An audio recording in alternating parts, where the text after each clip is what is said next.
I'm smoking pot. I got my dick out, and I'm thinking about you, and I'm thinking about you. I'm smoking pot. I got my dick out, and I'm thinking about you, just you. I'm smoking pot. I got my dick out, and I'm thinking about you, thinking about you.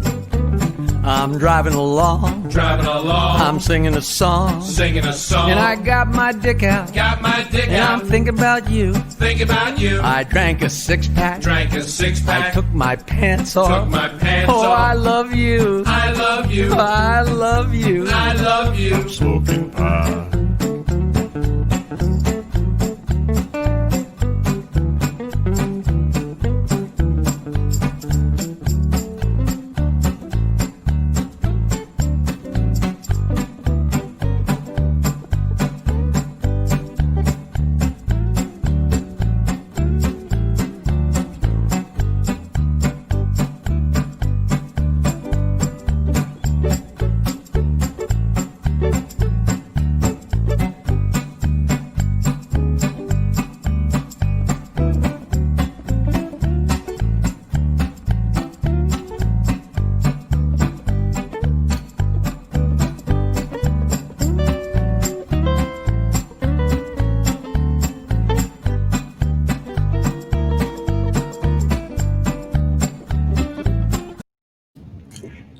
There we go. Hey, guess what? It's 8 o'clock, and my name is John Peasy. Hey, welcome. It's 100-degree weather. I'm sitting here in my bunker in a green screen room right now, and I'm thinking about how nice it is out today. And I think a lot of people are out eating, but this is always fun. It's Monday night. It's 8 o'clock, and it's time to Stump the Joke Men. My name is John Peasy, and coming up here in just a minute is Jackie the Joke Man Martling, who is one of my favorite people. And before I bring him on, you could always see Jackie on live shows, as well as you could catch him on all the wonderful cameos that she's making for people right now and at jokeland at AOL.com. And speaking of that, let's bring him on here. Folks, here's the man of the hour. I hope he's here. Jackie the Joke Man. There he is. Blacked out. There he is. He's perfect. It just my connection just played games there for a second. You look good. You look all red, but you said why you're red. Everything is groovy. Everything.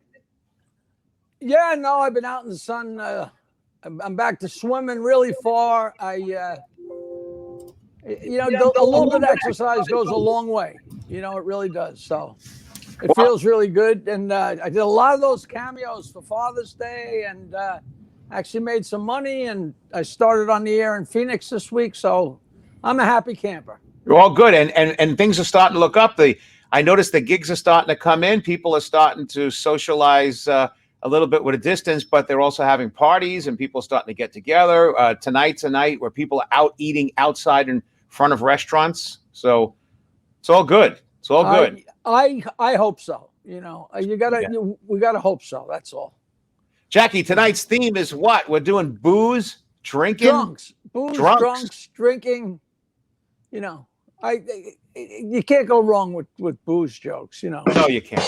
That's my big boom for you. Hey, by the way, I was thinking about this earlier today before we even get started, and this is the silliest, dumbest joke in the whole entire world. But when it comes to this kind of thing, you think, what's the one type of booze that come out? That's what when it comes to booze, that's the one thing comedians don't want.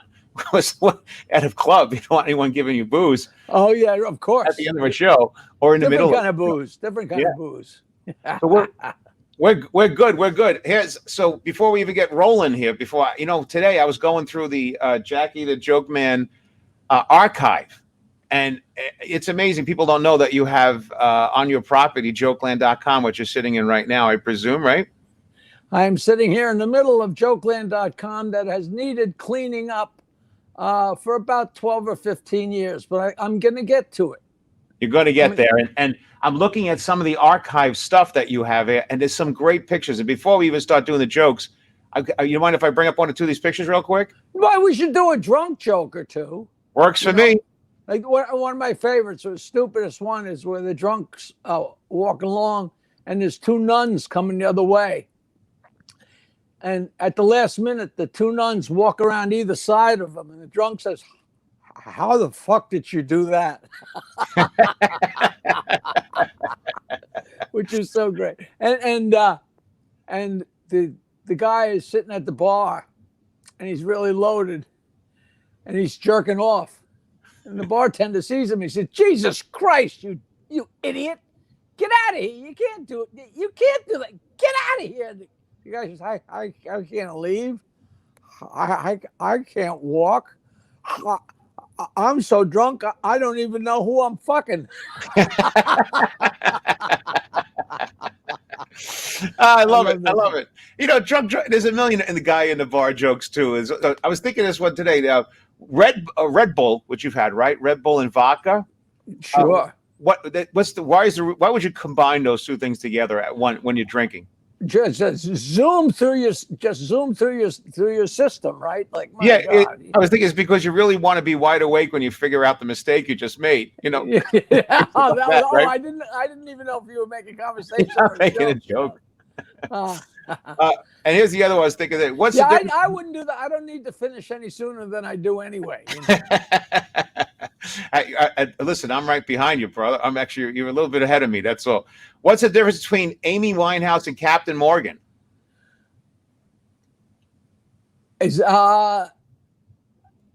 One comes in a bottle and one what?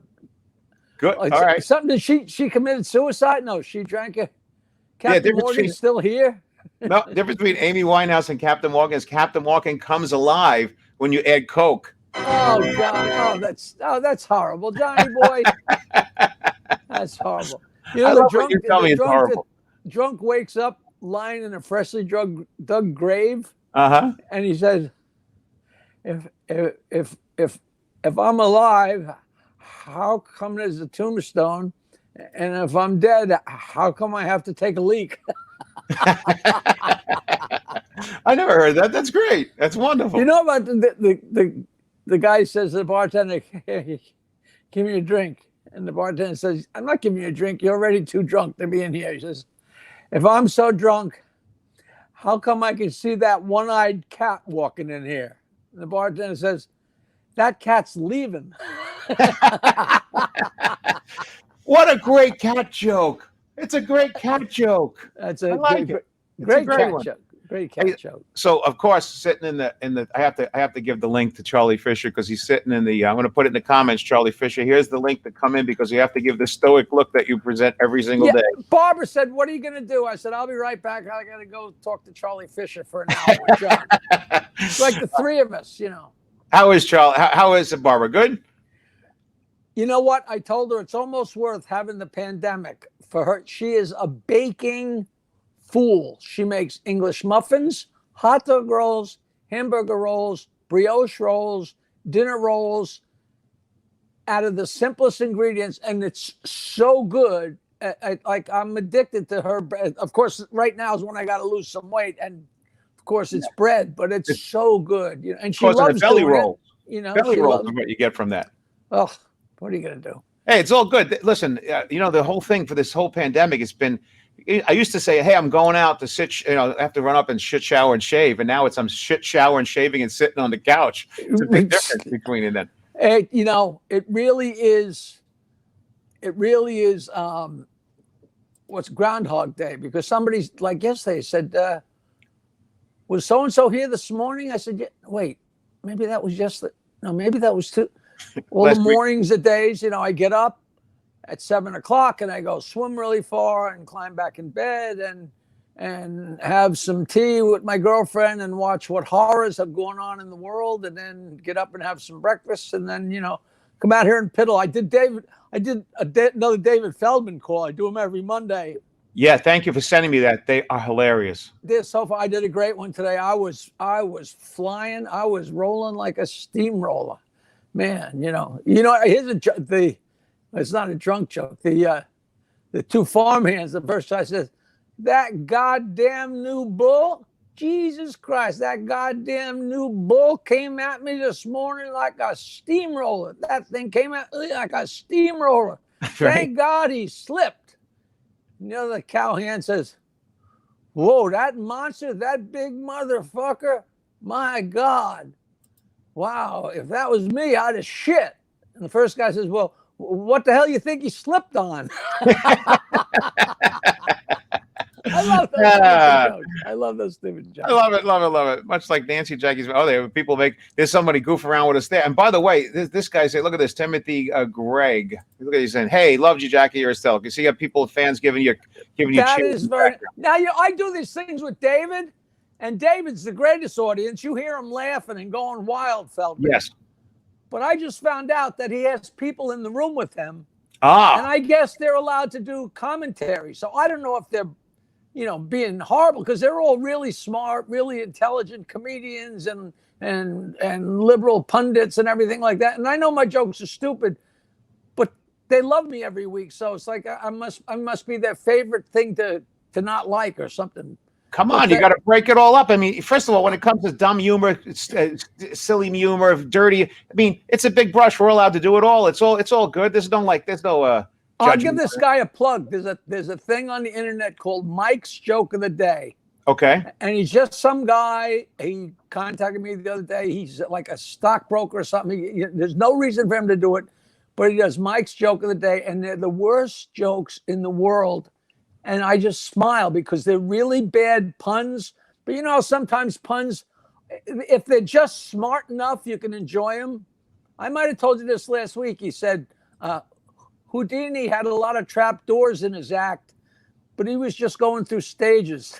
Which is like Silly. a lump, and it's silly, but there's a little bit of thought in there, Hey, by the way, we have to pick a pause for the stoic Charlie Fisher look. Wow, he's more centered, and he's working on his look there. Wow.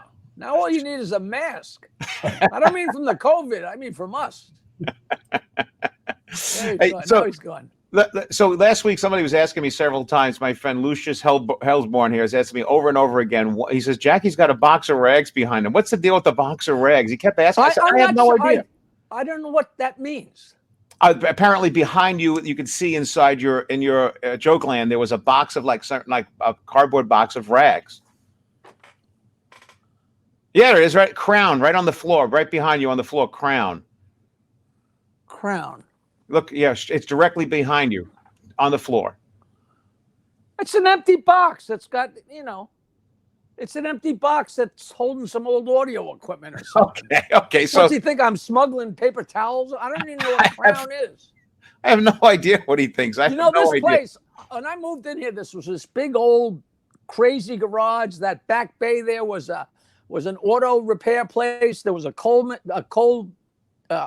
fire stove in here. Right. It was incredible. I cleaned it all out, and I had my buddy finish the whole thing in pine, and then put in some shelves. And then I went over to the house where me and Nancy lived and brought some stuff over and put it on the shelves. And then he put up more shelves, and I went and so I just kept filling up the shelves until all my stuff was out of there. And it's reasonably organized. But then you just start putting stuff anywhere as it's coming in. So I got stacks. Every once in a while I lift up a stack and look at it, and so much stuff went across my desk in those 20 years when we were working so hard.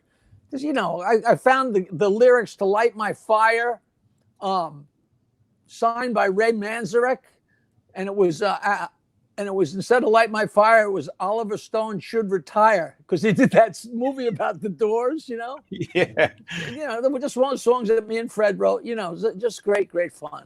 A lot of people, Jackie, don't know this about you, though. It's like I'll be speaking to you about, say, I thought I heard this, or I know this joke, or have you ever heard this before?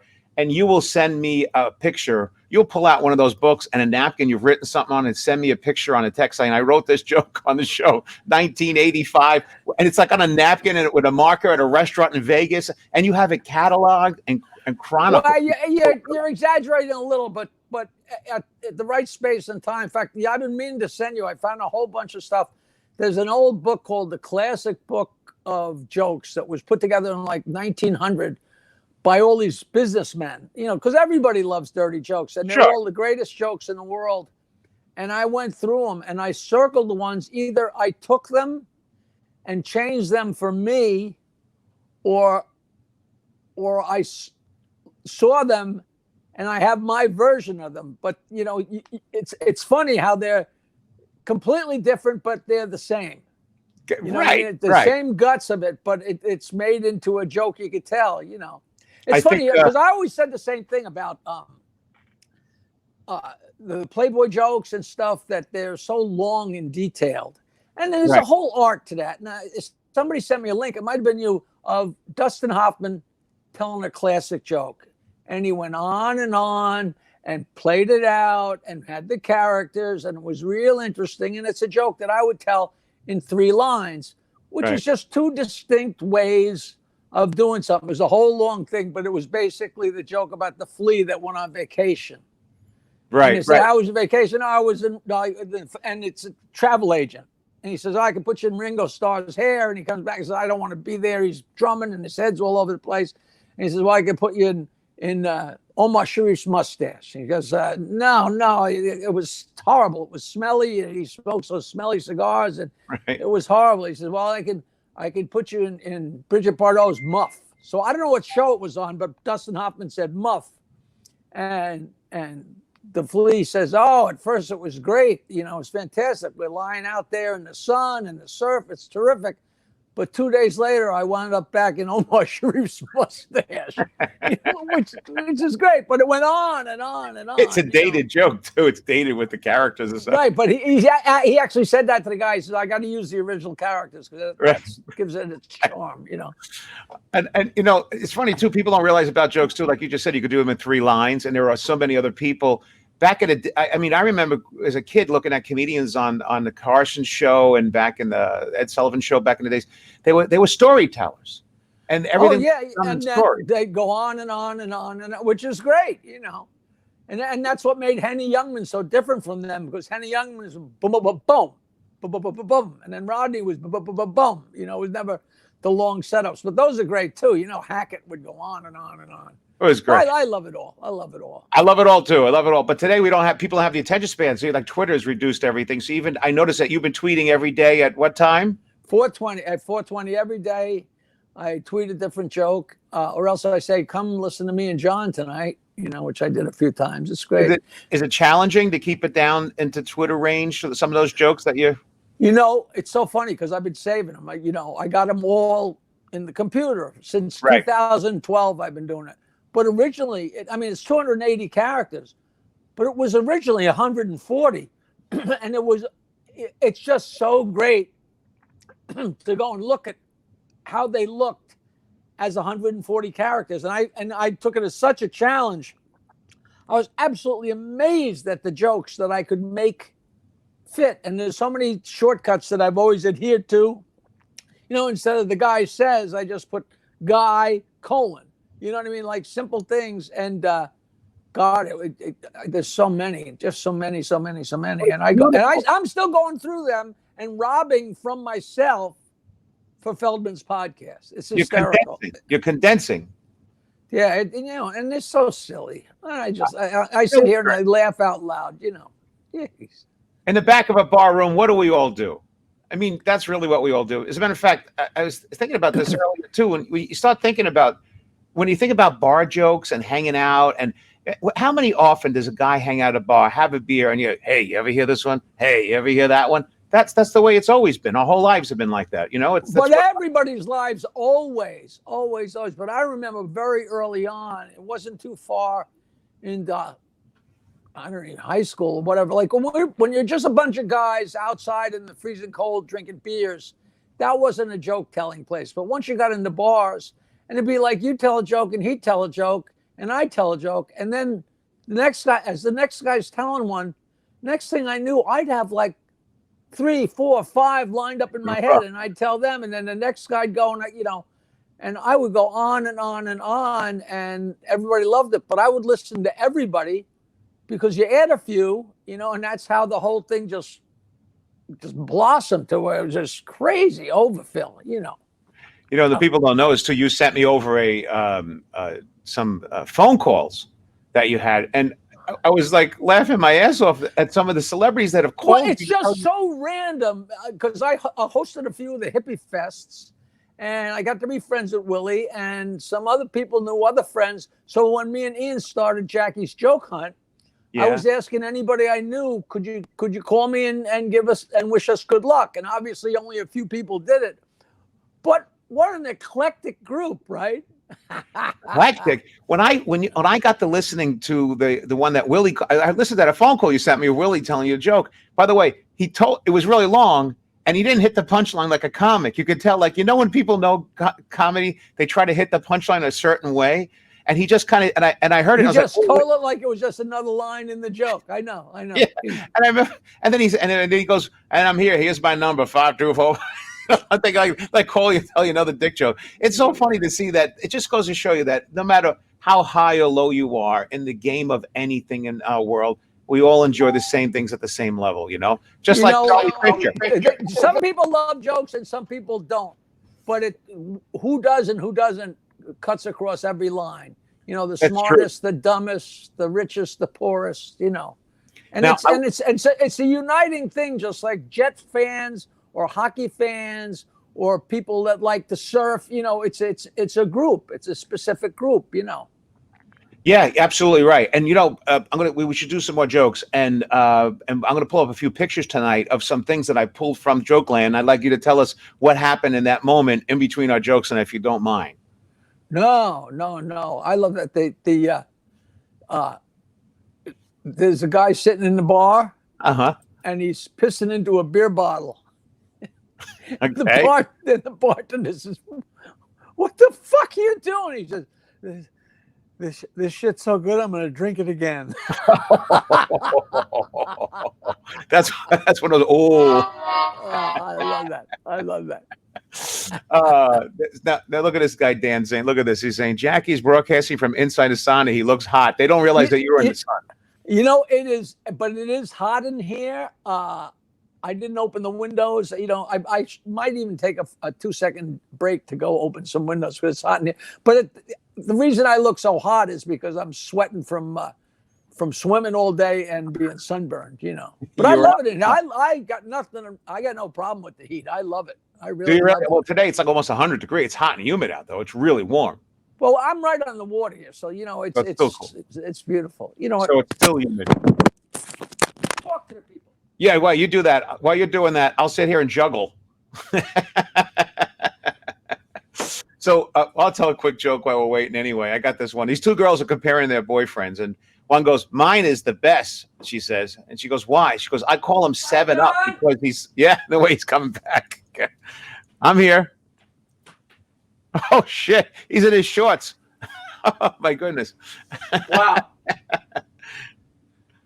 I didn't know you just came out of the water. Cool already. It's all good. I just started telling a joke, and then I realized you're yelling my name in the back. I slipped back. I see you walking by in your shorts with no shoes on. You look like you're a homeless man in Bayville. Oh, I'm in heaven here. I am in heaven. You know this joke. There's these two girls comparing their boyfriends, and one girl's "Mine is the best," and the other girl goes, "Why?" She goes, "I call him 7 Up because he's 7 inches long and he's always up." And the girlfriend goes, "Wow, mine is even nicer. I call my boyfriend Jack Daniels because he's the best hard liquor there is." You ever hear that joke? Sure. Hard liquor. So Hard liquor. I got a picture I want to bring up and show you. This is there you go. An astronaut and a joke. He walked on the moon, and for years I said it was Buzz Aldrin, and I don't think it is. It's maybe Scott somebody. I don't know. I'm not familiar with that history. I should be. He was a huge Les Paul fan. They were friends for like 30 years.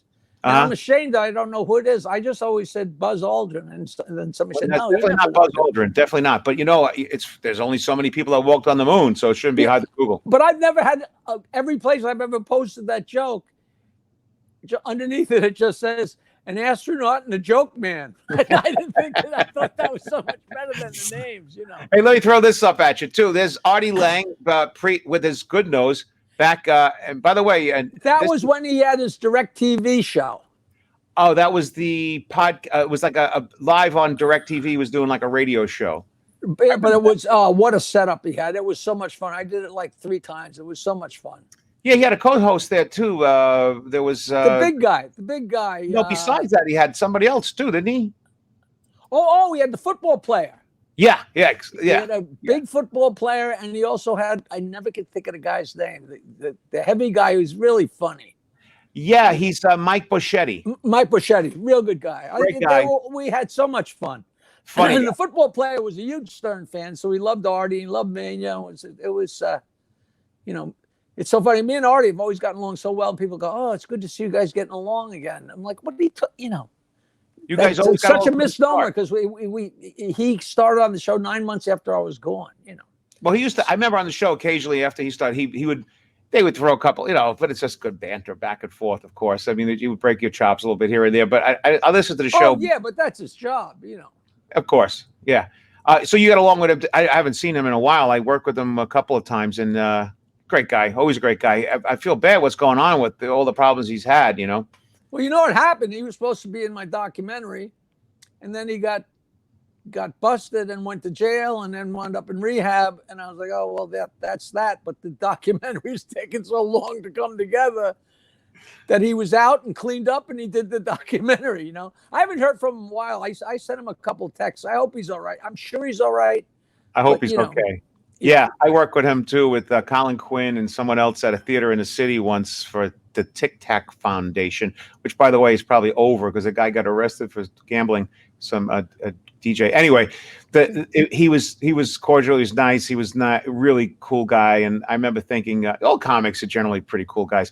If you're taking lots of drugs, you end up kind of looking like this. Oh my God! You know what? And you know what else it does? It shrinks your cock. Show that guy again. Show that guy. Is this where this comes from? Yeah, Charlie's got to jerk himself out. I feel bad for you. He's not a veteran comic, and you're hurting for him. We love Charlie. Charlie's like, he's the man. You love him. I don't love him. Oh, you love him. You know what, Charlie? Charlie helped me with my when I met him, I had all these great products. And was it your daughter, Charlie? Yeah. His daughter worked with special kids in Virginia at a place called Victory Junction. And now there's a whole bunch of pictures going around the internet of the NASCAR driver taking a picture in front of the whatever the winning car was. And it said it was Victory Junction. Am I right, Charlie? Did you see that? Yep, absolutely. So cool. I said, they've got my stupid machines, with the farts and the burps. Oh, they went wild. Those kids went wild to it. Yeah. And I think you and I have both gone down to Charlie's city, and we did a show for that wonderful foundation. Charlie, the name of that foundation for helping people that have spinal injuries. The SHARE program. Are we supposed to be able to hear him? Yeah, I hear him. Oh, for the veterans you're lucky. With PTSD and traumatic brain injuries. That's right. We have both gone down there and did the SHARE program for Charlie down there for veterans with injuries, with spinal injuries. And it was really nice to see those guys laugh. I mean, those are the people that protected our country, and they're doing wonderful work at the SHARE program. Really, right. They were very cool. Now, I also have here in the mix Daniel Miller's here, the guy who has a urinal in his house in Canada. I think he may have a joke. I don't know. You remember the guy? You sent him a T-shirt. He shows up every week and says he doesn't have a joke, but he's got pictures of himself with everybody. He must have annoyed every comedian on the planet. He's just good at Photoshop. That's all it is. No, he seems like a very nice guy. Let's see. There he is, the hairy Daniel Miller. Jesus Christ. I just discovered the Feldman podcast yesterday, and you were there. I found your name in one of the podcasts. I was looking at Judy Gold, her interview with Ben and Amy Stiller, and it brought me to that, the Feldman show. You know what? I met Amy Stiller 30 years ago. This might be before your time, John. You know who she used to date? No. Fred Stoller.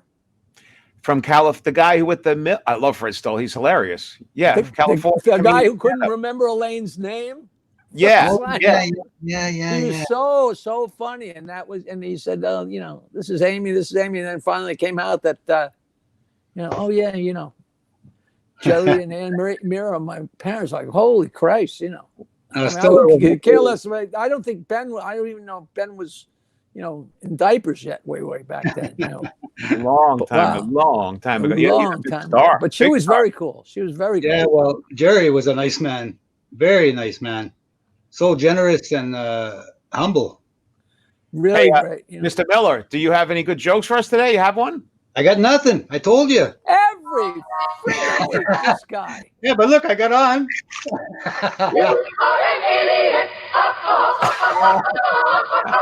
Oh, we love you anyway. All right, Daniel. Come on, next week. Come on with a joke. We need you with the joke. Okay. All I'm right, gonna brother. see this. He comes every week. Doesn't have a joke. We want to get. By the way, if anybody has a joke, you already put the link up there. Just take that link and come on in. Tell us a joke, and if you stump the joke man, we give you a prize. So the guy runs in and says, "Bartender, give me 5 shots of Jack Daniels." God damn it. Give me 5 shots of Jack Daniels. And the bartender says, What's the problem, pal? He says, I was out tonight and I met this girl and we went back to her place and I fucked her. And when we got done, I stood up and I looked down and there's a condom hanging off my cock. And the bartender says, so what? He says, I didn't use one. That's a joke reminds me of. There's a condom joke about 3 guys that sit in a bar and they complain about their wives. And the first guy goes, my wife's so dumb. She actually carries an automatic garage door opener and we don't even have a garage. The second guy goes, hey, my wife's an idiot also. You know, she's so dumb. She listens to the iPad and we have no music on it. We never bought any. The third guy goes, you guys think your wife is my wife is really stupid. She carries a full purse full of condoms and she doesn't even have a fucking dick. Yeah, that's so I tell that exact joke, only completely different. Is it? It's always the same joke, but completely. Italian guy, Polish guy, Jewish guy. I didn't know my daughter drank. I didn't know. What was I? I didn't know. I didn't even know she smoked. I didn't even know she had a cock. Oh, I love that shit. I came across an old one today that 2 Polish brothers are in New York City for the first time. Okay. And they're standing in front of the YMCA. And the first brother says, I can't believe they spelled Macy's wrong. How stupid is that? That's stupid but funny. Well, one of the classic jokes that you've told a million times over and over again on the road, and I've heard you do it, and it's one of my favorites. It's about I have no date, I have no boyfriend. The father comes in, sends him to Macy's to buy clothes. You know what I'm talking about? I think it's the girl's saying something like, "Oh, I have no boyfriend. I'm never going to get married. I'm not going to. This is my only friend." Oh, the vibrator. Yeah, that's where I'm going. I'm trying not to open it up. Yes. I didn't know what the hell you're talking about. That's so great. Her mother catches her with the vibrator and she says, I don't even have a boyfriend. I'll never get married. This is my husband. And then the father catches her with the vibrator and says, what are you doing? I have no boyfriend. This is my husband. So the next day, the wife and the daughter come back from shopping and the father's standing there. He's drinking a martini in one hand. He's got the vibrator buzzing away in his asshole. His wife says, what are you doing? He says, I'm having a drink with my new son-in-law. That's just the greatest joke. That's one of the greatest jokes ever. There's some jokes that, if people don't play golf, they don't get them. I'm not a big golfer, but great golf joke is the guy comes into the locker room and his face is all cut up and bloody. And the golf pro says, what happened to you? And the guy says, I just blew an eagle. Gary Colleen is here too. Gary says this is fucking awesome. Thank you, Gary. Come on in and tell a joke. The stream writer is that Gary Delino? Hey, yeah, that's Gary. God, I haven't seen Gary in decades. A million years. Decades. Brian K also brought up old drunk sitting in a bar next to a young couple. All of a sudden, he leans over and farts. The husband stands up and says, "How dare you fart in front of my wife?" And the drunk says, "I didn't even realize it was her turn." And he goes, I have jokes every week. He is a big joke. He loves jokes, just like we do. First time I heard that was it was a British guy. He says, I'll not have you fought before my wife. Okay, same thing, yeah. Before my wife. Hello from you here. Hello, Jackie. Hello from OB. Any old high school teacher jokes? Even though we're doing boozy jokes, but any old high school teacher? Now, do you know? That was one of the original places where I used to get in trouble. We had a teacher at Oyster Bay High School, Mr. Cuddy, who was a great guy. And in English class, you know, it'd be so boring and things would be going on, and you know, there's a certain amount of content, and when the content's going on, whether he's reading or somebody's reading, of course your mind is going to a joke. And once in a while, I couldn't resist, and I would just yell out a punchline that you know that fit what was going on, and he wouldn't yell at me, just say, 3 o'clock, Jackie. And I come in at 3 o'clock after school, and he'd make me write an article for the school paper. He was so cool. You know, Oyster Bay was really great. But there was one guy who, I think he's dead now, but he would have killed me. His name was Mr. Folks, and he was new. He was new at the school, and so he's there in front of the 10th grade English class. And he says, hello, I'm Mr. Folks. I'm new here. So when I call your name, raise your hand and tell me what you like to be called. You know, like my name's John Martling, but everybody calls me Jackie. You know, my name's Ronald Goldman, but everybody calls me Ronnie, whatever. Sure. So he's going around the people. And as a matter of fact, Ronnie Golden turns to me and goes, Martling, fuck with him. Fuck with him. So he says, John Martling. And I say, that's me. My real name's John, but everybody calls me Harry. Right. And of course, everybody kind of jolted a little bit. But what? He would never question that. How would he know? Right. So for the next maybe a month, every time he called to me and said, Harry, everyone's laughing. Not that they would laugh, but I wouldn't respond and say, yeah. Oh, it's me again. And then one day, it had to happen. By all coincidences, the woman who was in the picture in my 8th grade class, the teacher in the 8th grade class where I'm actually given the finger on the cover of that comedy album, Sure. Miss Spaglin, she was standing in the corner, and Mr. Folks was standing at the corner in the hallway.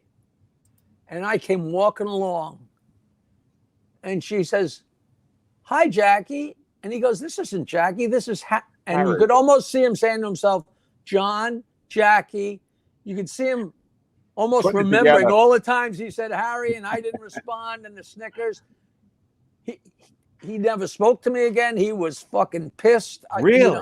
Oh God, because that means he was embarrassed every time he called my name. That's right. But you know something, obviously, It wasn't was a so math great. teacher. It was He so wasn't a great. math teacher. He couldn't put 2 and 2 together too well.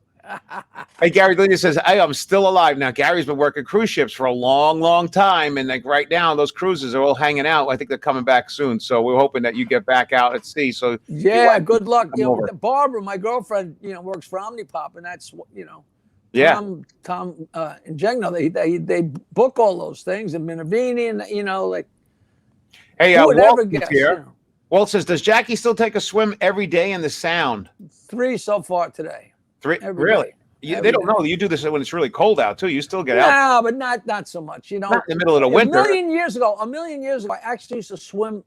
I swam for a while in April because it was the Nutrisystem when they very, very first started in like 1986. Before Oprah. Howard was one of the first radio shows that they went on. To promote it, And yeah. They said, we need a volunteer. And I said, well, I'll do it. I had a belly. I was fat.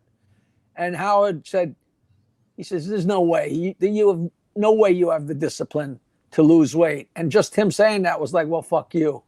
And I lost so much weight. So I remember fast. that. I do remember that. Swimming. Well, I did it like 3 different times.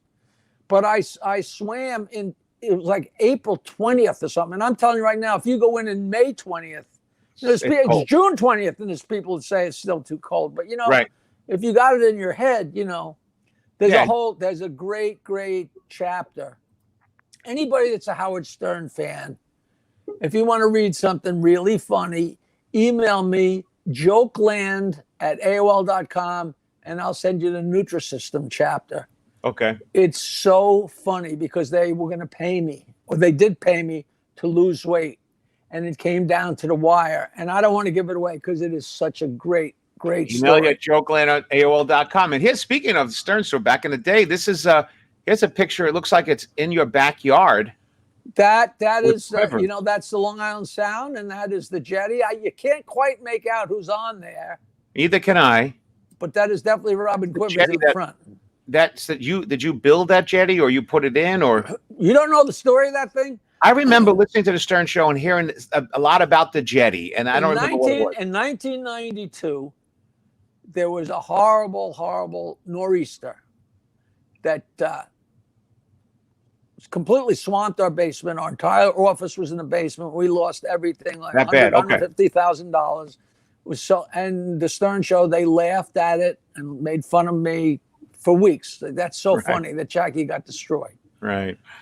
But the one thing that happened is, when you go to a dock, to a place where there's ships, and you walk out in the dock, then between the boats, there's like a wooden slip. Yeah. Like 4 or 5 feet by 20 feet, which you walk down to get on the boat. Yep. One of them must have got loose either in Montauk or Connecticut, and it washed up on our beach. And I said, well, I'm going to get something out of this. So I put those big blue float things under it, built a ladder for it, and got an anchor and put it out and threw the anchor off. And we all would swim out to it and have so much fun with it for a couple of years. And it was dangerous because if everybody was on one side, it would flip over and everybody was so worried.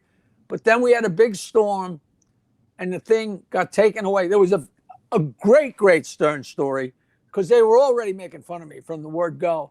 And it had this ladder on it. And one year it was so cold that the Long Island Sound froze. Wow.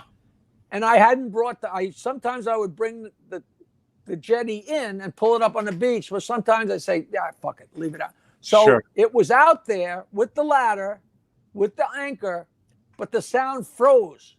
And then when it started to melt, the ice would go back out to sea, but in huge, huge, monstrous chunks. So when the chunk broke off and went back out to sea, the anchor on the jetty and the whole thing didn't mean a lick, So I used to go down and look out at my jetty, and I walk down and it's not there. I'm like, motherfucker. So I went into work the next day and I said, Howard, I really need you to let me have the microphone for a second, because I knew it'd be good radio. Just as I knew they'd go nuts. And I said, listen, my float went back out to sea when the sound melted.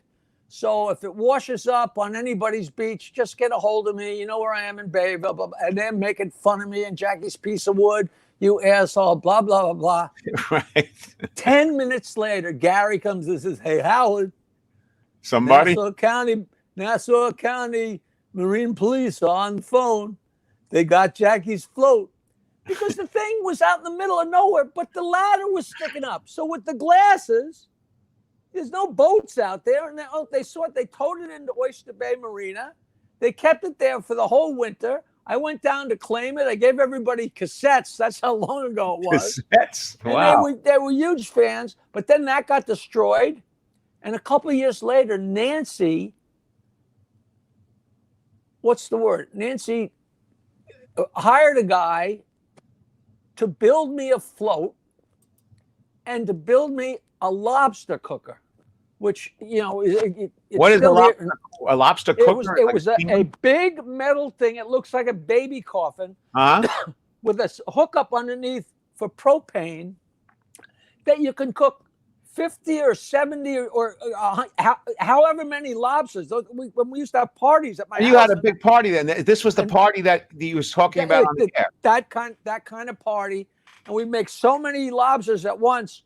And they delivered that and the float. It was a 12 by 15 float that they brought from Jersey on a flatbed truck.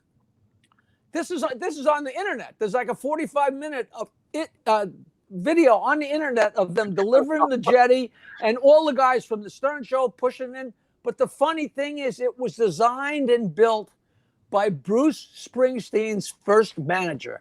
Get out of here. And when I told the guys that, Gary B was like, you're so full of shit. It was Mike Appel was his first manager, blah, blah, blah. And it wasn't on the internet yet. But by a couple of years later, now Carl Tinker West is all over the Bruce Springsteen's biography. He's all over the internet. And there's a picture of him It's one of those pictures I sent you. The guy with the big cowboy hat. I mean, the big Yeah. Florida hat. He always had joints in the brim. Yep. And his name's Carl Tinker West. And he built the lobster. He built the float, and he built the lobster tank. And I just love that story because it, you know, the internet's been great for me because I have so many bullshit stories, but I don't lie. So the more the internet puts up, they rubber stamp my stories as opposed to catching me, you know. You know what? That's a good joke too. And you know something? I got to say though, even though we do the jokes and stuff, even just getting the inside information over the years of what's going on with things, it's like this stuff lives in the cloud forever for somebody to see in the future, which is kind of cool to hear the inside of the stories on these. Also, before I even go any further, I have Colin is here. I think he tried to come in and tell a joke last week. He had the first time he had a rough run. Second time he started to do really well, and he's here today. Let's see if we can bring him. Hey, Colin. Hey, how's it going? How you doing? You sound good. You look good. What's happening? Yeah, I got a joke for you. Let's see the right angle here. There we go. All right, so Indian walks. Here we go. All right, it's a start, right? Indian walks into a bar. He's got a shotgun over his shoulder. He's dragging a steer by the horns. Bartender says, "Hey, what can I get you?" He says, "Coffee." Bartender gives him a cup of coffee. He drinks the coffee. Takes the shotgun off his shoulders, blows the steer's brains out, blowing blood and viscera all over the floor of the bar. Walks out. Bartender goes, "What the fuck, man?" And he goes and cleans the shit up. And guy comes back the next day. "Hey, Chief, what can I get you?" "Just a cup of coffee." He's dragging another steer by the horns. Take the shotgun. He drinks his coffee, takes the shotgun off his shoulder, blows the steer's brains out all over the floor. Bartender says, "What the fuck, man? You can't do this." He says, "Tonto management trainee. Come in late. Drink coffee. Shoot bull. Leave mess for others to clean up." That's great. That's great. I like it. He gets a free Andy doll. Wait, he already has a free Andy doll. I got a free Andy doll. I do need to send Jackie an email from last week, actually. You still haven't done. You know, the guy, he goes for a job and he says, I'm a vet. And the boss says, "Really?" He says, "Yeah, I served in Vietnam and I actually sat on a landmine and it blew my testicles off." and the boss says, "All right, you know, I guess you're gonna have a job. We're here Monday through Friday from 8 to 5, so you can come at 10. He goes, "Well, if you're there from 8 to 5, why am I coming at 10? He says, "Well, the first 2 hours, all we do is sit and scratch our balls, and obviously you can't do that." That's a good union joke. That's great. Yeah, exactly. Always good to have eunuch jokes out there. You never know. You never know you need a good eunuch joke. Hey, you guys are great. Have a good one. Thank you, Colin. Send me your information, Colin. Jokeland@AOL.com. Hey, speaking of which, here's a joke from my favorite guy, John Galasso. There he is.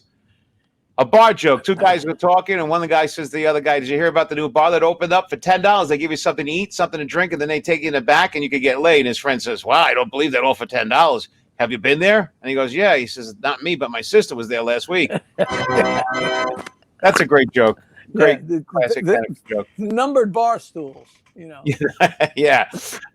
So, Jackie, I got this other picture here I was looking at. So that was the one for, now that explains that. And then there's this I don't know what this means. This is in your archive here. It's Will Milton 500. What does that What mean? happened was there was a great comic, Will Jordan, who I wound up. Wait a minute. Was Will Jordan an impressionist that did? Will Jordan, there's an old guy. I've got so much memorabilia you wouldn't believe from this guy, Frankie Pirelli, who is a whole story himself. Before he died, he used to send me manila envelopes full of just garbage, whatever. But you know, programs from Las Vegas in 1946, and he was friends with Lenny Bruce, so he sent me some canceled Lenny Bruce checks and just stuff you wouldn't believe. But he was very good friends with Jackie Gale. And when I started making a lot of money, at one point I sent them a couple $100 to go out to dinner. So Jackie Gale and Frankie Ray were like, you know, "Jackie, you're the greatest guy in the world." I said, "Look, I'm fat. I'm doing good, share the wealth, Sure.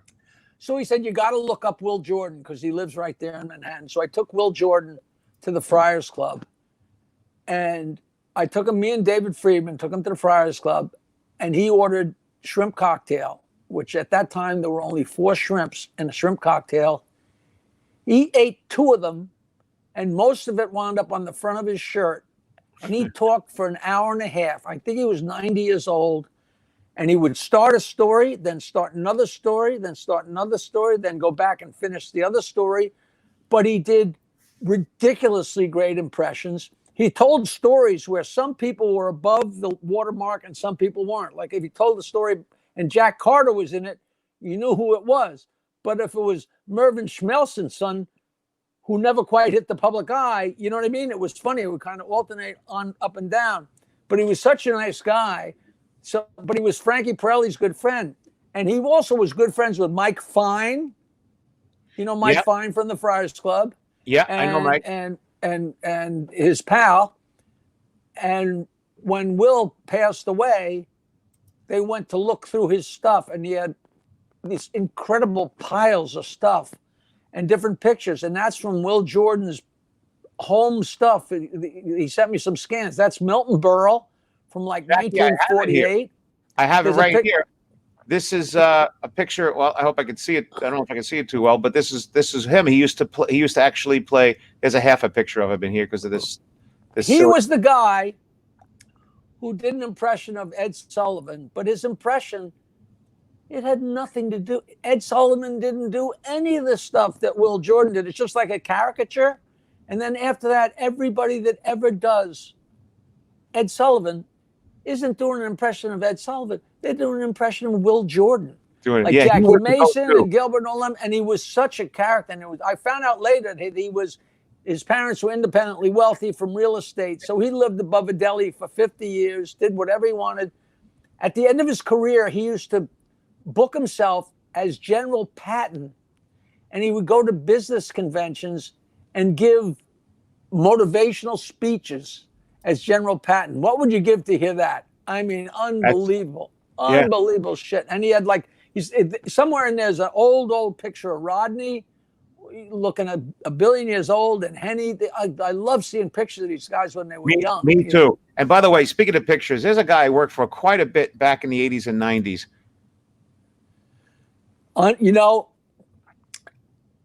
I told you the story, but I just sent my friend Roy McDonald. Rodney put out his biography in 2005. And it's very funny. And there's like 3 pages about that guy is King Broder. King Broder, yeah, from Long Island. And he put Rodney back in show business. And King Broder told so many bullshit stories and was but the one thing that he should have bragged about is that, and I never knew it. Rodney went to him and said, give me a gig. And he said, I can't give you a gig. He said, well, let me ride around with you. And they went somewhere, and the comic that was on was terrible. And Rodney said, put me on. He says, I can't. Because if you suck, I'll get in trouble. And if you're better than this guy, they're going to say, why didn't you use him instead? And one night, Rodney was with him, and the dance act didn't show up. And Rodney went up because they needed somebody he killed. And King Broder said to him, why didn't you tell me you were funny? And he said, thanks to King Broder, I was back in show business. That's a pretty big claim to fame. It's a big story. It's a big story. Rodney back in show business. King used to book me all the time at the Westchester County Arts Theater. Westchester Premier. Beautiful dinner theater. A mob place.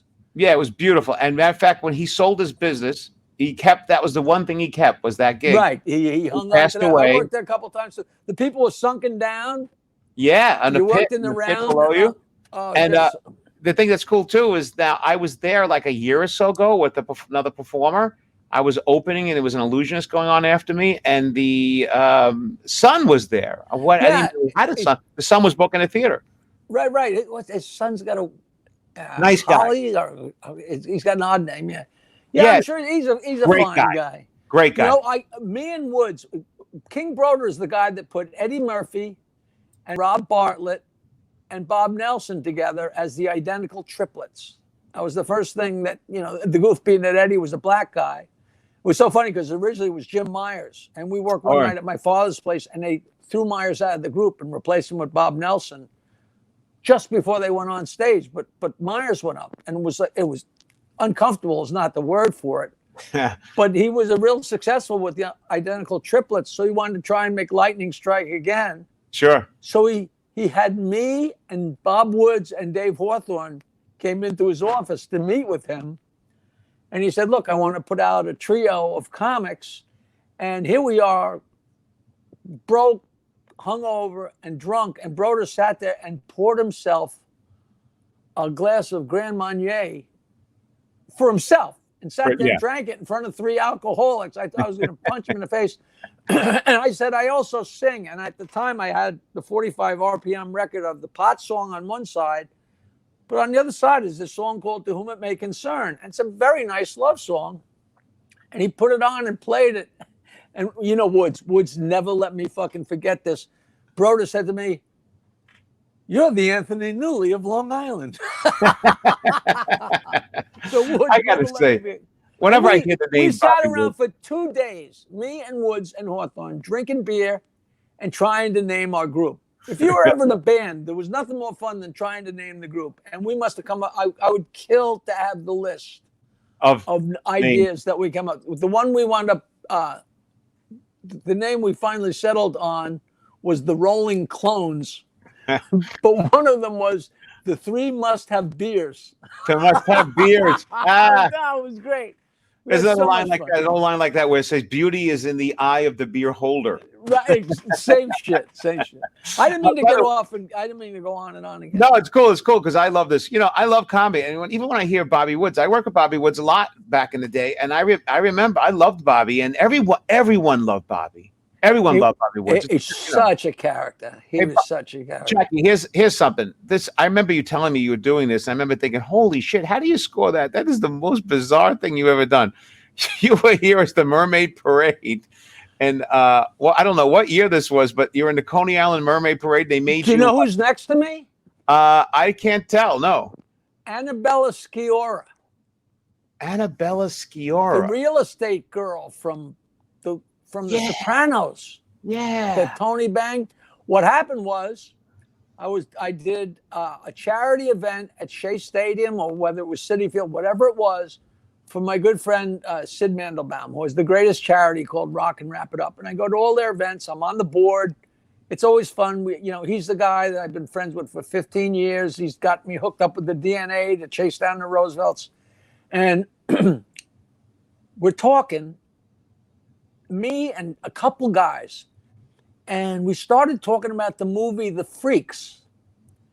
And we're talking about the end. Do you know that movie? Yes, of course. And at the end of the movie, the freaks are all sitting around celebrating at a long table, and the midget is dancing up and down the table, and they're singing.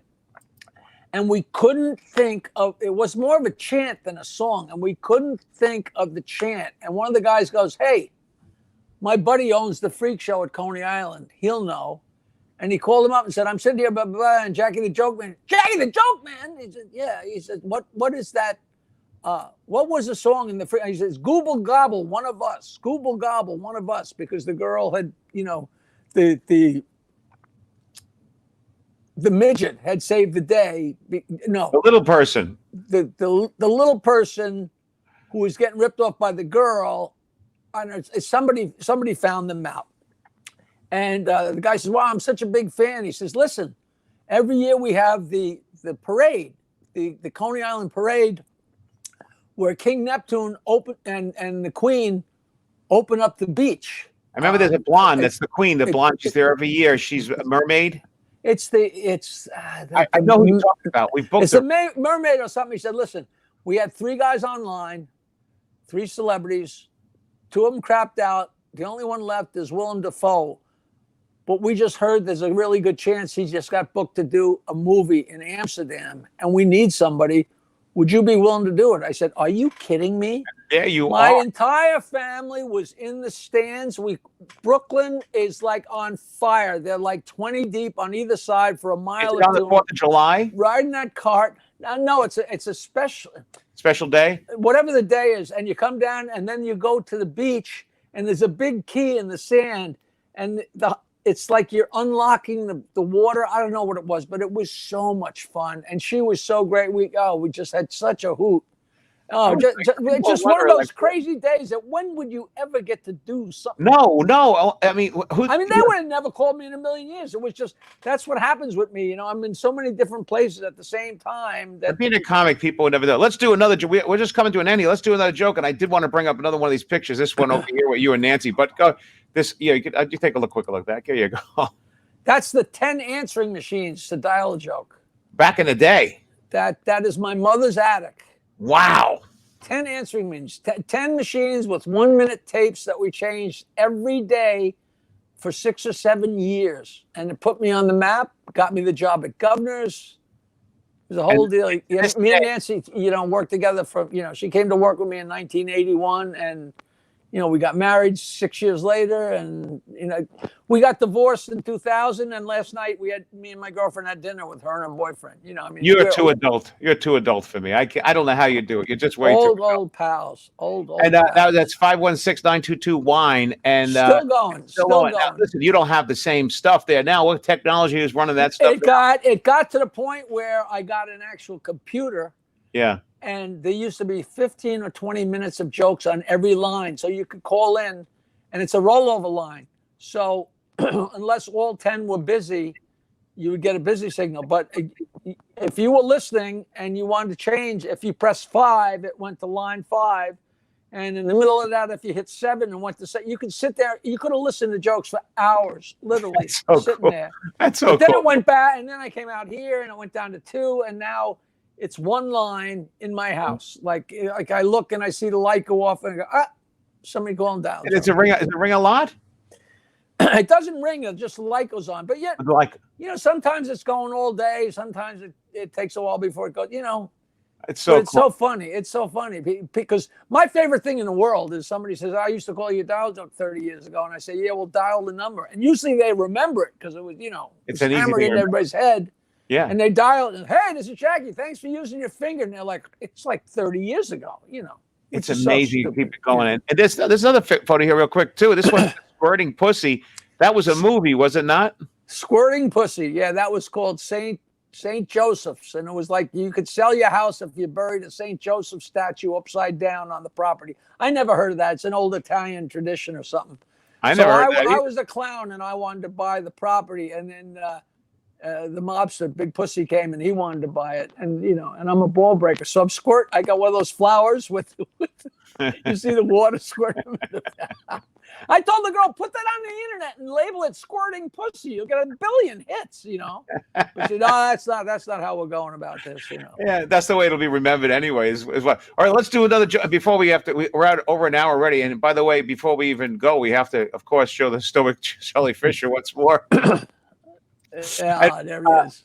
I just want to let's end off with 1 or 2 jokes, and we'll because we're already over. My favorite drunk joke that we might have told already. Okay. I never remember what we told where, but the cop is driving down the road and he sees a couple on the curb, and the guy is on his side with his pants down to his ankles, and the girl is got 2 fingers up his ass and she's reaming his ass, and the cop he comes over and says to the girl, What's going on? This is my date. And he got too drunk to drive me home. So I'm sobering him up. And the cop says, that's not going to sober him up. She says, wait till I put these 2 fingers in his mouth. Ooh, that's rough. That's Which is good. That's a great one. I love it. Well, listen, we're going to be here hopefully again next Monday. At what time? 8 o'clock. 8 o'clock. What was the? I had an idea for maybe next week. Our theme will be death. Death is that's beautiful. Death is a beautiful thing. And you could also reach Jackie on cameo.com/Jackie Martling. Or please get one. I got 45 5-star reviews. So go to cameo.com/Jackie Martling. Read my reviews. You'll be very impressed. Excellent. We want to thank you. And please like this and share us. And you can find us on YouTube as well as doing this as well. And Jackie, we'll see you next week at 8 o'clock. This is always a pleasure. Are we all straightened out YouTube-wise? Everything is cool? We're working. It's all good. Thank you so much. John, I love you. Thanks. Love you back, folks, brother. email me. We got to have some feedback so we know what's going on. That's right. Jokeland@AOL.com. And here's your tour of Jokeland. There it is. There's Jokeland. There it is. There's lots of stuff. That's special. Next Thanks, week, Johnny. I'll see you later. thanks for coming I out. got my dick out, and I'm thinking about you, and I'm thinking about you.